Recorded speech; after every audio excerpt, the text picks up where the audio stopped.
สวัสดีกับพ่อแม่พี่น้องทุกท่านด้วยนะครับผมโอเควันนี้มาพบกับผมทับกันเลยคนเดิมเพิ่มเติมคือ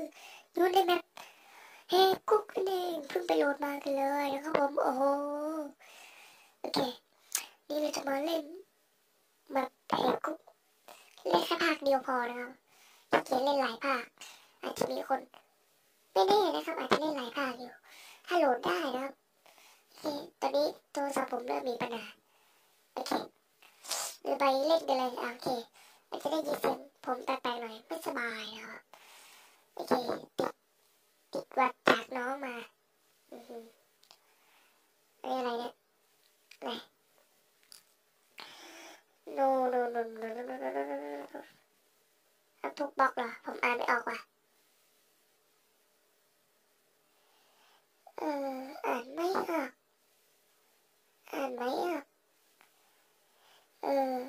ใช้เกมโหมดทุกบล็อกแล้วก็นี้อะไรไม่รู้อ่านไม่ออกใครรู้ก็บอกผมด้วยไปทางใต้ดินหรือว่าปรับเป็นโหมดนึงนะหรือว่าให้ปิดตรงนี้ว่ะเป็นนะ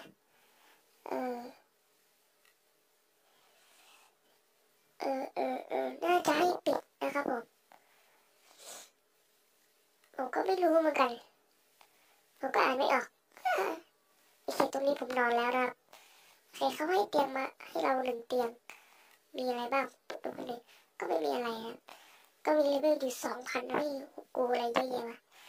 บอกให้เราไปทางใต้ดินนะโอ้เดี๋ยวไรนอนโอเคเราต้องนอนโอเคนี่อะไรเซฟพอยต์โอ้โหเราทำอะไรมันเลยนะลูกอะไรโอ้ยไม่สบายลำบากใช่ไหมเลยไปโอเคไปกันเลยฟาบแย่โอ้มันช่างกระจอกมากจริงๆมันแหลกมากจริงๆโอ้ให้ตายสิผมไม่ได้ไปหาคุณปอมาตั้ง2-3 วันละว่าจะไปหา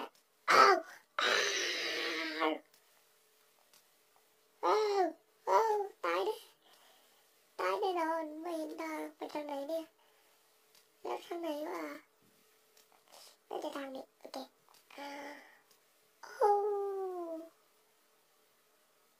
โอเคผ่านหุยเกือบตายซะเลยโอเคโหกระจอกโอเคไปแล้วโอเคคนรูปเราไม่มีวันตายเฮ้ยว้าวนี่ไงห้องที่เราอยู่นี่ทำอะไรนอนเซฟอะไรใครเซฟใครมาเช็ดโอเคทำอะไรเลือกช่องไปทางไหนวะ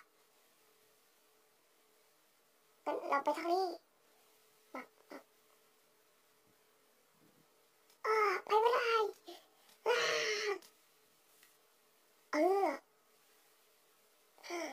เลเวลหายหมด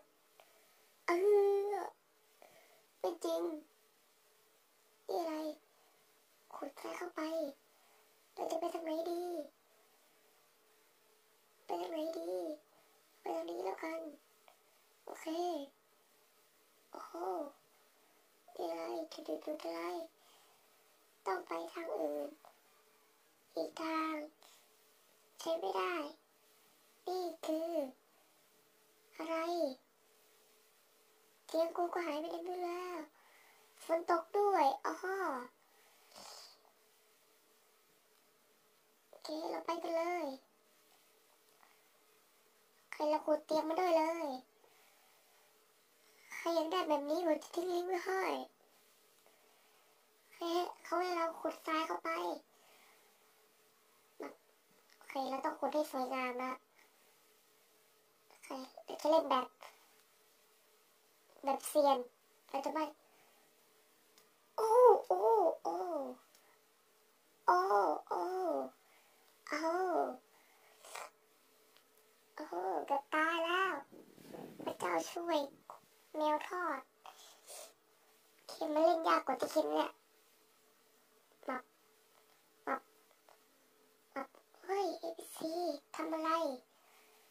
แกทำอะไรมัน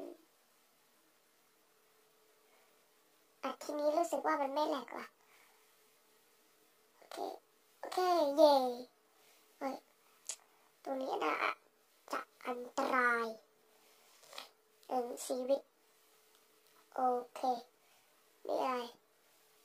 ด่านนี้ต้องตัดสินคุณชีวิตของคุณห้ามโดดเชือกนะครับโอเคไม่โดดแล้วก็โดดแล้วต้องวิ่งฟักโอ้โห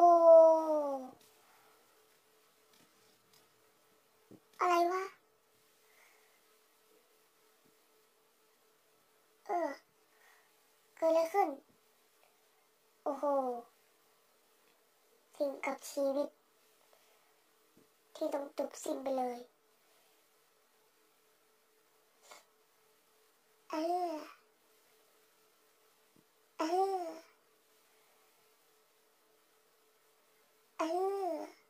เกิดอะไรขึ้นจบแค่นี้เหรอเดี๋ยวเราเข้าใหม่ครับเดี๋ยวเราเข้าใหม่ไม่เป็นไรให้มันเดินเข้าตัวเข้าบิดต้องเดินเข้าบิดโอเคไม่สบายเลยกันมาเข้าผิดอีกชิบหายแล้วไงแล้วเข้าแบบใหม่แล้วแบบพาเลยวะสัตว์สัตว์แม่งมาปูที่เดิมไอ้สัตว์แม่งลินเฮียอะไรวะสัตว์โอเคมาพบกับแมปแอคคุก EP.2 กันโอเคมันก็แมปที่แล้วคลิปที่แล้วนะครับผมก็ระเบิดตุ้มก็เลยแค่นี้ในกล่องก็ไม่มีอะไรมาทำไมไม่รู้อ่ะโอเคแล้วก็ไปกันต่อวางโอเคสภาพไม่เหมือนเดิมช่างมันคนมันเล่นได้ก็พอโอเคก็ไปกันต่อเลยนะครับไปกันต่อโอเคนอนโอ้ยไม่สบาย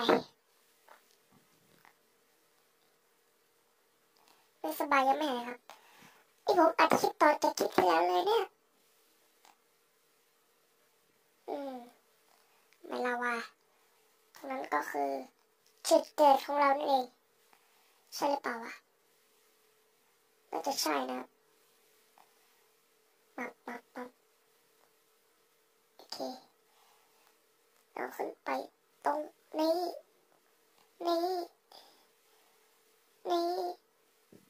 โอเค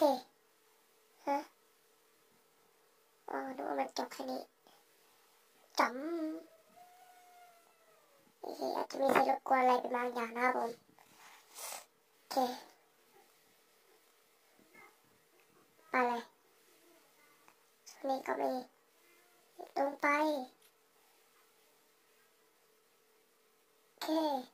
เราลงไปก็นอนโอ้ยทำไมปวดแขนโอ้ยปวดแขนโอเคกระโดดไป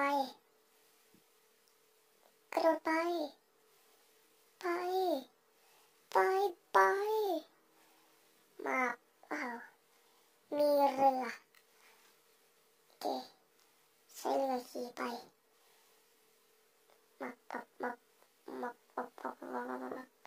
เฮ้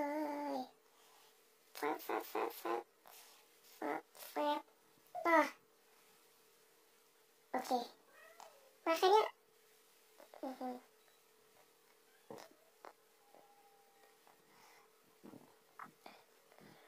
วหนึ่งนี่อะไรเลือกทางรถไฟโอ้โหมีให้เลือกตัวนี้โอ้ตกแน่นอนมาละเฮ้ยมีที่ขุดหรือเปล่าวะแม่เอ้ยขุดแม่งตรงนี้ก็ไม่มีอะไรนอนตรงนี้แหละโอเคแล้วก็ขึ้นรถไฟไปจุกปูนโอ้ยเฮียสัตว์โอ้โหโอ้ยเฮียสัตว์เลยว้าวนี่อะไรแล้วก็มาถึงตัวนี้แล้วในกล่องก็ไม่มีอะไรในกล่องไม่มีอะไรเอามาทำไมในกล่องไม่มีอะไรเลยไม่ใช่นอนกันต่อนะครับก็จะเวลาวิ่งไหนนี่แหละย้ายไปคือโอ้ถ้าเราย้าย NPC ไปนะอะไรเนี่ย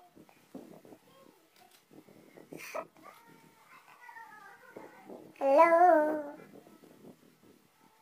มันจะมีสรุปครัวของแม่ผมด้วยนะครับ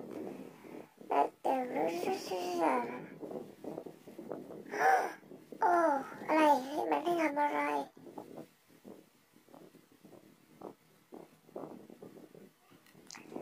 มันได้ทำอะไรก็ไม่รู้อะ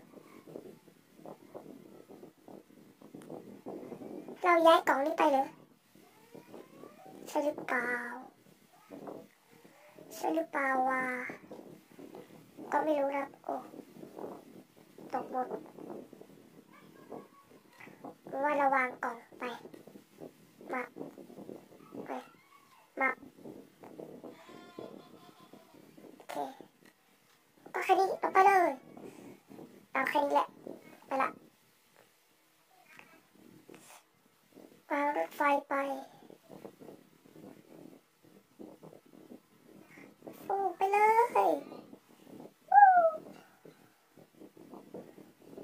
โอเคมีอะไรให้วะนะตรงนี้ก็ไม่มีชื่อเขียนไว้ถึงบ้านแล้วนี่บ้านเหรอนี่บ้านเหรอสัตว์จบแค่นี้โอ้โหบ้านโคตรอลังการเลยใช่ไหม